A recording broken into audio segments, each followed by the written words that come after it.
Have you ever looked into a mirror and felt like something was looking back at you? Not just a reflection, but someone. Someone you're sure wasn't there a second ago. I know it sounds crazy, but there's something about mirrors that twists reality. Just a little. Tonight's story is about a man named Daniel who moved into a new apartment, one that came with a very old, very strange mirror. It seemed like an ordinary antique at first, but Daniel quickly realized that this mirror wasn't just a reflection of the past. It had something much darker waiting for him. So let me ask you, have you ever seen something in the mirror that shouldn't be there?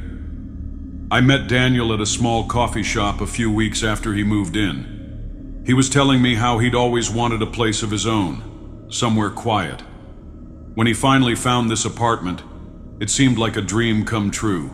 Cheap rent, great location, the perfect place to escape. But there was one thing he couldn't shake: the mirror in the hallway.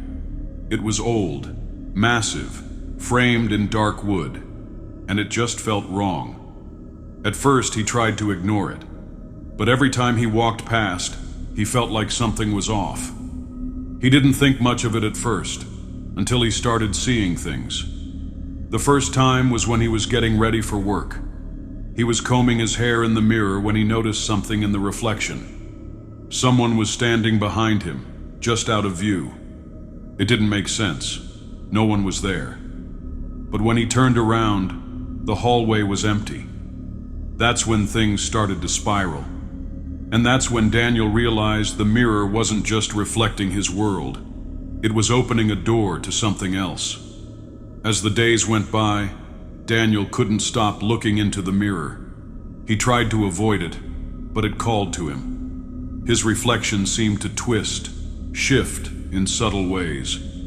At night, when the apartment was dark and still, he heard strange noises, scratching, tapping, like something was trying to break through. The mirror became more than just a piece of furniture. It felt alive, as if it was watching him, waiting. And the worst part? Every time Daniel stood in front of it, he saw someone else. Not him. Someone else. It wasn't always the same figure, but always just out of his reach. He'd see a woman standing behind him, a child, an old man. Each time, they seemed to be closer to him, as if they were trying to break through to his world. One night, Daniel stood in front of the mirror for what felt like hours, unable to look away. The figure in the reflection got closer and closer until he could feel its cold breath on the back of his neck. And then, everything went still. No sound, no movement. It was just him and the reflection, locked in a silent battle. That night, everything changed. Daniel couldn't sleep. The mirror was calling him again. He tried to ignore it, but he couldn't. He stood in front of it, staring at the figure who now seemed almost real. And then, just as he was about to turn away, something terrifying happened.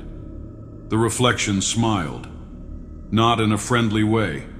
This was a twisted, malevolent grin. It felt like the mirror wasn't just showing him the reflection anymore. It was reaching into his world, trying to pull him in. Without thinking, Daniel reached out, his hand shaking as it hovered over the glass.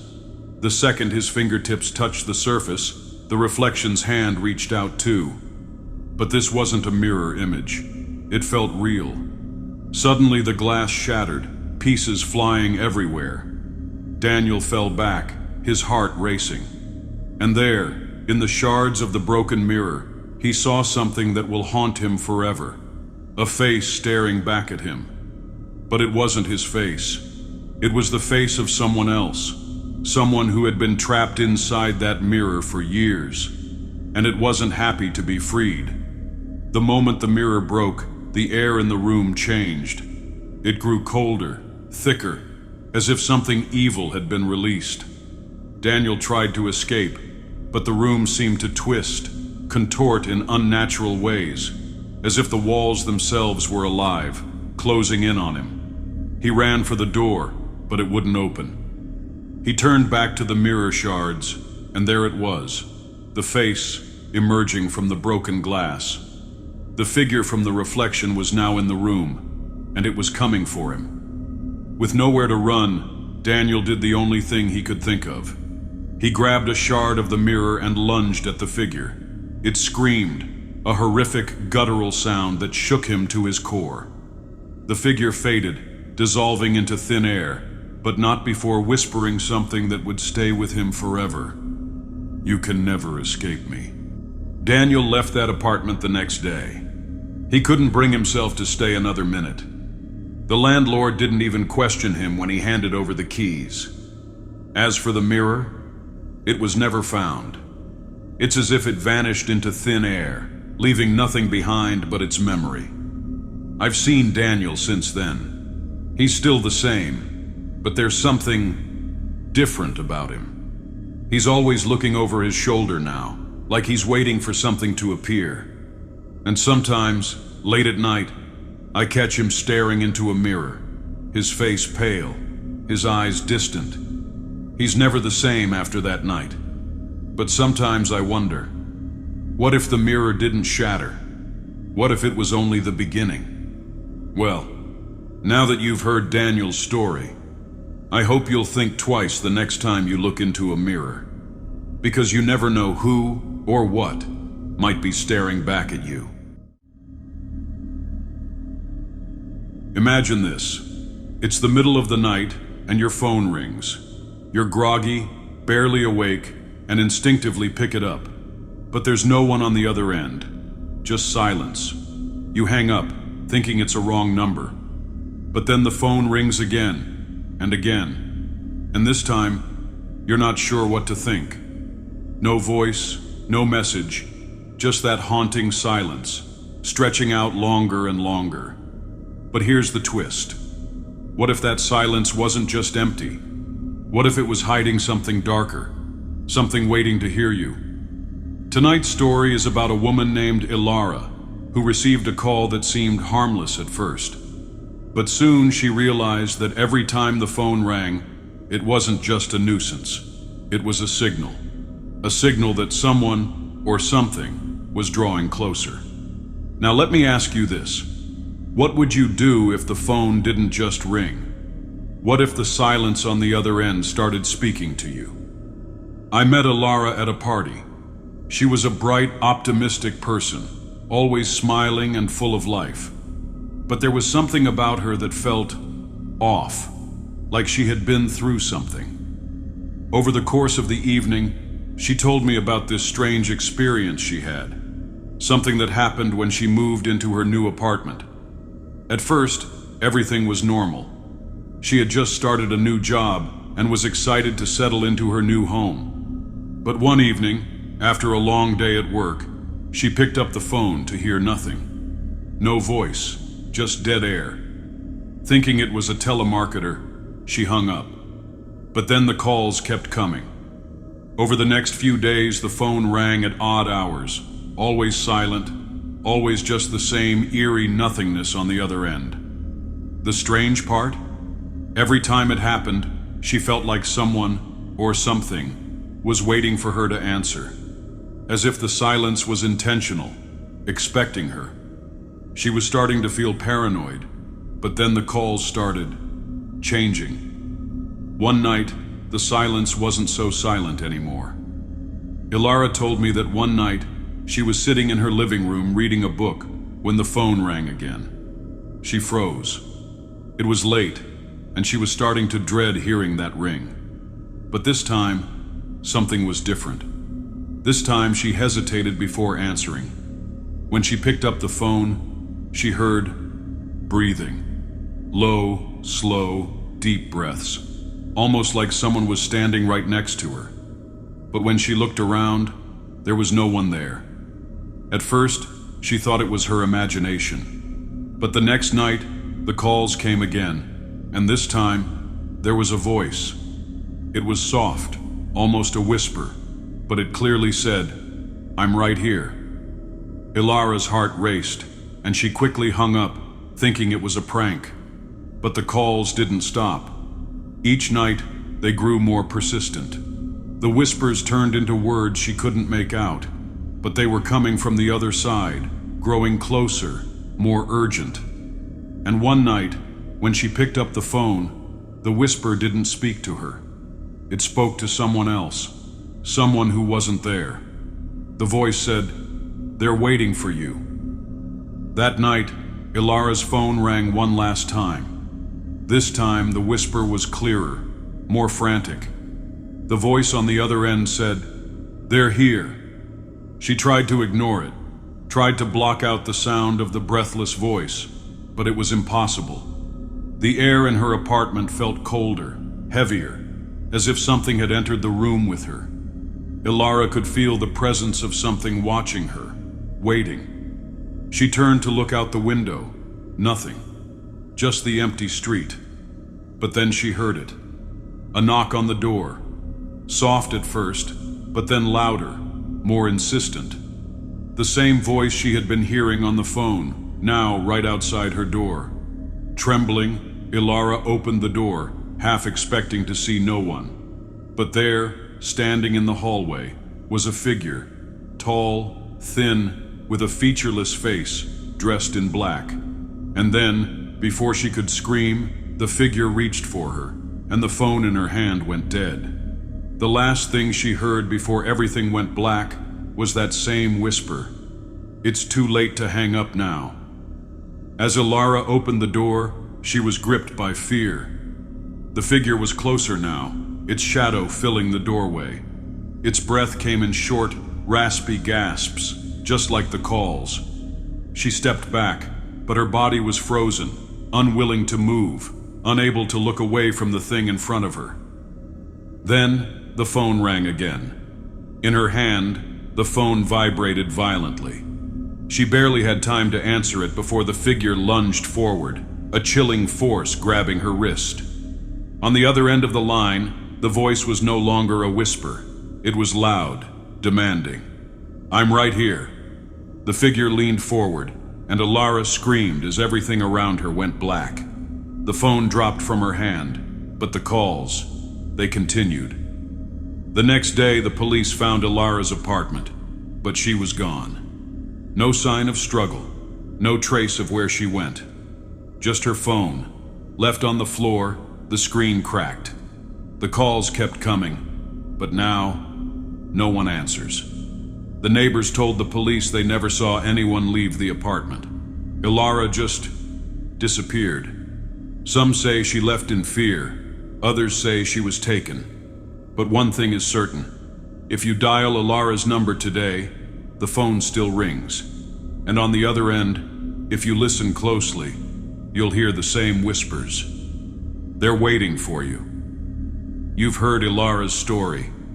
If you think you're safe, just remember, sometimes the call isn't just a mistake. Sometimes it's a warning, because you never know when the next call will come. And remember, sometimes it's not just the silence on the other end. Sometimes it's the thing waiting for you to pick up.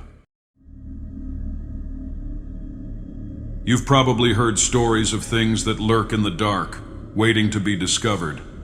But what if it's not the darkness itself that hides the danger? What if it's what's hiding within the walls? That's what happened to Luke, a man who moved into a new home, looking for peace and quiet. But what he found wasn't silence. It was the whispers of something trapped within the walls, something alive, and very, very hungry. Have you ever heard a scratching sound at night? Something that just doesn't feel right? Something coming from deep within the walls? Let me tell you, it's not just rats that make those sounds. Sometimes it's something much worse. I first met Luke at a work event. He was easygoing, but there was a lingering tension about him, like he had seen things that still haunted him. Over time, he told me about his experiences after moving into an old house on the outskirts of town. It was cheap, charming even, and he thought it would be the perfect place to settle down after a tough year. But there was something odd about the house. It was too quiet, too empty. At first it was small things, scratching sounds coming from inside the walls, faint whispers that seemed to echo through the empty rooms. Luke tried to brush it off, assuming it was just the house settling. But then the noises started happening every night, getting louder and more desperate. The scratching was followed by a strange scraping sound, as though something was trying to get out. One night, Luke could no longer ignore it. He grabbed a hammer and started tearing into the wall. That's when he discovered the truth. Luke had always been the type to rationalize everything, but as the days went on, the sounds became impossible to ignore. Every night the scratching would grow louder, and the whispers would call his name, faint but clear. Luke, Luke, come closer. It wasn't until the third night that he decided to investigate. Armed with only a flashlight and his courage, he approached the wall where the sound seemed to come from. The scratching was unbearable now, relentless, like something was clawing its way through the wood. Luke held his breath and placed the flashlight on the spot where the noise seemed the loudest. There was nothing, no visible damage to the wall, no cracks. But the sound continued, and it was coming from inside. He couldn't resist any longer. He grabbed a hammer and a crowbar, his hands shaking as he pried the wall open. What he found, though, would haunt him forever.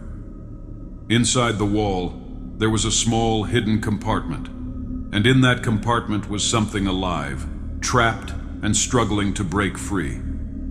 As Luke tore open the wall, the air grew cold, and a putrid smell filled the room. He could feel his heart racing as the flashlight revealed what was inside. It was a small, wriggling creature, its skin pale and slick, its eyes black and lifeless. It wasn't human, not entirely. It was something else, something dark. The creature's claws scraped at the walls, desperate to get out. And then it looked at Luke. Its eyes locked onto his, and for a split second, Luke saw something he couldn't explain. Something familiar, something human. In that moment, the creature screeched, and the walls seemed to shake as if the house itself was alive. Luke stumbled backward, the creature's claws reaching for him. It wasn't trying to escape the wall. It was trying to pull him in. He ran out of the room, but the sound of its claws scraping against the wood followed him, growing louder and more frantic. It was coming for him, and there was nowhere to hide. Luke slammed the door shut behind him, but the house wouldn't let him go. The walls creaked, the floorboards groaned. The scratching, the scraping, the whispering, it was everywhere now. The house was alive, and it was angry. He ran down the hallway, but every door he opened led him deeper into the house, as if the rooms were stretching, expanding, pulling him towards something. The whispers turned into growls, the scratching into screams. Luke couldn't escape. Every time he thought he was safe, the walls would shift, and the creature's claws would get closer. He could feel its breath on his neck, its presence behind him. In a moment of sheer terror, Luke made a final dash for the front door. As he reached for the handle, something grabbed his ankle, pulling him back into the house, and then everything went silent. They found Luke's body 2 days later, but it wasn't the same person. His face was frozen in terror, his eyes wide, his mouth open in a scream that would never be heard. But it wasn't just his body that was missing. There was a hole in the wall, right where Luke had opened it. No one knows what happened that night, but some say the creature is still in the walls. Some say it never left. And sometimes, at night, if you listen closely, you can hear scratching from deep within the walls of the old house, waiting for the next victim. Did you hear that? The scratching in the walls? No? Good. Then maybe you're safe. But remember, if you ever hear it, don't go looking for it. As I close this story, I want to leave you with a thought. You see, we often dismiss the dangers around us, thinking we're safe, thinking it can't happen to us. But the truth is, Sometimes it's those subtle, hidden things that are the most dangerous. I shared these terrifying events with you not just to thrill you, but to remind you of how unpredictable and chilling the world can be.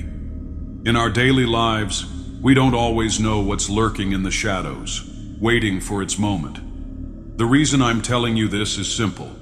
Awareness is your first defense. Whether it's your surroundings, the people you trust, or the unsettling feeling in the pit of your stomach, trust your instincts. I can't stress enough how important it is to pay attention to the small details around you. Trust no one completely, and always keep your guard up.